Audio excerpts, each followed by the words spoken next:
WhatsApp guys, this is Ramo. आज आपको इस वीडियो में बताने की कोशिश करूंगा कि क्या चीज़ है कि स्टार्टअप को या बिजनेस को सक्सेसफुल बनाती है। जरूरी नहीं है कि आपके पास लाखों या करोड़ों में रुपए हो तभी आपका बिजनेस सक्सेसफुल होगा। जरूरी नहीं है कि आपका आइडिया अच्छा हो। जरूरी नहीं है कि आपका स्टार्टअप या बिजनेस का बिजनेस मॉडल अमेजिंग हो, या जरूरी नहीं है कि आपकी टीम एकदम परफेक्ट हो। दुनिया में कई स्टार्टअप या बिजनेस आए हैं जिनकी टॉप क्लास टीम थी, उनका आइडिया अच्छा था, उनके पास करोड़ों में फंडिंग थी, पर फिर भी वो सब फेल हो गए।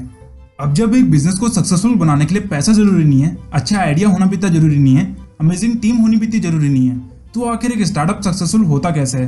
क्या एक चीज होती है जिससे वो स्टार्टअप एक छोटे से आइडिया से एक करोड़ों की कंपनी बन जाती है? चाहे फिर वो एग्जाम्पल हो अमेजोन का, फेसबुक का या यूबर का। अच्छा, इनका नेम है बिल ग्रोस, बिल गेट्स नहीं, बिल ग्रोस, ठीक। इन्होंने पिछले 20 सालों में 100 से भी ज्यादा कंपनीज बनाई हैं, सिर्फ ये जानने के लिए कि एक स्टार्टअप सक्सेसफुल क्यों होता है और दूसरा फेल क्यों होता है। तो 20 साल बाद इन्होंने 5 चीज निकाली जिसकी वजह से एक स्टार्टअप सक्सेसफुल होता है और दूसरा बुरी तरीके से फेल। पहले इन्हें लगा कि सबसे बड़ा रीजन होता हो कि बिजनेस आइडिया क्या है और कैसा है, तो उन्होंने एक से बढ़ के एक आइडिया वाले स्टार्टअप्स बनाए, पर ज्यादातर स्टार्टअप्स 1 साल के अंदर ही फेल हो गए और कुछ ही अगले साल तक सर्वाइव कर पाए, जो कि वो ही बंद हो गए। फिर इनको लगा कि स्टार्टअप्स में आइडिया इंपॉर्टेंट नहीं होता इतना, शायद टीम अच्छी होनी चाहिए। तो उन्होंने एक से बढ़ के एक अपनी टीम में लोग लिए, जैसे कि एमबीए वाले, top software engineers, best customer service team, मतलब पूरी टॉप क्लास टीम बनाई। पर फिर भी इनके ज्यादातर स्टार्टअप्स फेल हो गए और कुछ ही ठीक ठाक परफॉर्म कर पाए। फिर इनको लगा कि अच्छी टीम होना भी इतना जरूरी नहीं है, शायद अच्छा बिजनेस मॉडल होना जरूरी होता होगा एक स्टार्टअप को सक्सेसफुल बनाने के लिए। तो फिर उन्होंने और बहुत सारे स्टार्टअप्स लॉन्च किए, जिसमें उन्होंने हर स्टार्टअप के एक से बढ़ के एक बिजनेस मॉडल बनाया कि कैसे हम यूनिक तरीके से पैसे कमाएंगे दूसरे राइवल स्टार्टअप से, और कैसे हम पूरे यूनिक होकर उतरेंगे मार्केट में। पर दोबारा इनके ज्यादातर स्टार्टअप्स बंद हो गए और कुछ ही ठीक ठाक चल पा रहे थे। इनको अभी तक समझ नहीं आ पा रहा था कि स्टार्टअप्स चल क्यों नहीं पा रहे हैं। इनका बिजनेस मॉडल अच्छा है, इनका आइडिया अच्छा है, इनके पास टॉप क्लास टीम भी है, फिर भी ये स्टार्टअप्स फेल क्यों हो रहे हैं। फिर उन्होंने अपनी रिसर्च और आगे बढ़ाई। फिर इनको लगा कि शायद फंडिंग सबसे ज्यादा जरूरी होती होगी एक स्टार्टअप को सक्सेसफुल बनाने के लिए। तो ये एक से बढ़ के एक इन्वेस्टर के पास गए कि हमें फंडिंग चाहिए, हमारे पास अच्छा आइडिया है, हमारे पास अच्छा बिजनेस मॉडल है, हमारे पास अच्छी टीम भी है, बस हमें तगड़ी फंडिंग चाहिए जिससे ये स्टार्टअप आगे जाके $1 बिलियन कंपनी बन सके। पर फिर वही दिक्कत, इनके ज्यादातर स्टार्टअप 1 साल के अंदर ही बंद हो जाते हैं और कुछ ही अच्छा कर पाते हैं। तो अगेन इनको समझ नहीं आ पा रहा था कि क्यों इनके ज्यादातर स्टार्टअप्स फेल हो गए, जबकि इनके पास सब कुछ टॉप क्लास है, अच्छी टीम भी है, करोड़ों में फंडिंग है, बेस्ट आइडिया है, टॉप क्लास बिजनेस मॉडल भी है। फिर इन्होंने और रिसर्च करी। इनको फिर लगा कि शायद टाइमिंग सबसे जरूरी होगी कि किस समय तुम अपने स्टार्टअप को लॉन्च कर रहे हो, यानी जल्दी या लेट। जल्दी यानी कि जो भी तुम सर्विस देने वाले हो, कस्टमर अभी उसके लिए तैयार है भी या नहीं, या पहले तुम्हें अपने कस्टमर को एजुकेट करना पड़ेगा अपने प्रोडक्ट के बारे में। और लेट यानी कि पहले से उस इंडस्ट्री में बहुत सारे कंपटीशन है और सर्वाइव करना नेक्स्ट टू इम्पॉसिबल है।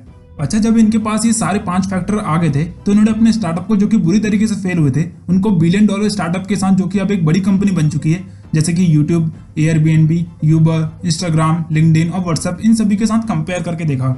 इन्होंने देखा कि इन स्टार्टअप से अच्छी टीम हमारे पास थी, हमारा आइडिया भी बेकार नहीं था, हमारा बिजनेस मॉडल और एग्जीक्यूशन भी अच्छे थे, पर फिर भी हमारे स्टार्टअप कैसे फेल हुए।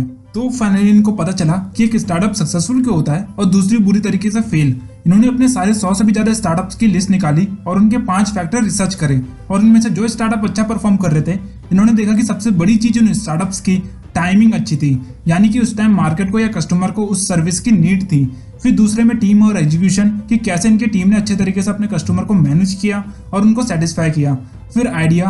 अब आप में से बहुत लोगों को लग रहा होगा कि आइडिया तो सबसे जरूरी होता है। इसका जवाब आपको थोड़ी सी देर में मिलेगा एग्जांपल के साथ। अगले नंबर पर इनको जरूरी लगा कि स्टार्टअप का बिजनेस मॉडल कैसा है। आज फेसबुक ज्यादातर मीम्स की वजह से चलता है, पर क्या जब फेसबुक शुरुआत में बन रहा था तो उनको पता था कि आगे जाके मीम से ही पूरा फेसबुक का बिजनेस चलेगा, तो शुरुआत में बिजनेस मॉडल भी इतना मैटर नहीं करता।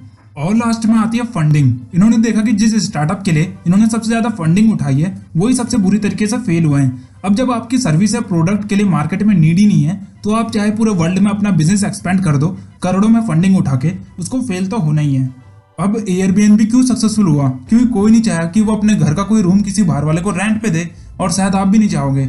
और सारे इन्वेस्टर ने भी इनको मना कर दिया था फंडिंग के लिए कि ये कैसा आइडिया है। पर इनकी टाइमिंग देखो, इन्होंने एयरबीएनबी तब लॉन्च किया जब 2008 में तगड़ा रिसेशन चल रहा था। जैसे आज कोरोना की वजह से सारे बिजनेस और जॉब्स वालों की जो सिचुएशन है, वैसी उस टाइम भी थी, और लोगों को पैसे की बहुत ज़्यादा जरूरत भी थी। तो आया एयरबीएनबी, जिन्होंने सर्विस करी कि आप अपने घर का कोई रूम भी बाहर वाले को रेंट पे दे सकते हो और पैसे कमा सकते हो। तो यहाँ से एयरबीएनबी हिट हो गया।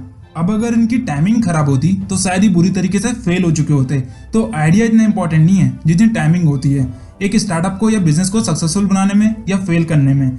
अच्छा, जिनको अभी थोड़ा कुछ समझ में नहीं आया, अच्छा आपने पेटीएम का नाम तो सुना ही होगा, अपने इंडिया का है। पेटीएम कब हिट हुआ? जब नोटबंदी हुई, यानी जब डीमोनेटाइजेशन हुआ। उससे पहले पेटीएम पे कोई भरोसा तक नहीं करता था, पर नोटबंदी के अगले दिन ही 80% इंडिया पेटीएम को यूज करने लग गया था और एक साल के अंदर ये $1 बिलियन बिजनेस बन जाता है। आप किसी भी बड़ी कंपनी का एग्जाम्पल ले लो यार, चाहे यूबर हो, यूट्यूब हो या जियो हो, इन सब चीजों में एक ही कॉमन था कि इनकी टाइमिंग परफेक्ट थी, जिसने इन सबको मैसिव सक्सेस दी है। तो यार, अगर आप भी अपना स्टार्टअप या बिजनेस लॉन्च करने जा रहे हो तो पहले ये देख लेना कि मार्केट को अभी जरूरत है आपकी सर्विस की या नहीं। अब अगर रिसेशन में लग्जरी चीजों का बिजनेस करोगे तो वो तो डूबेगा ही, और amazing idea, top class team और एग्जीक्यूशन, फंडिंग, ये सब तो दूसरे नंबर पर आता है। तो यार, आज के लिए इतना ही। कमेंट सेक्शन में जरूर बताना कि वीडियो कैसी लगी।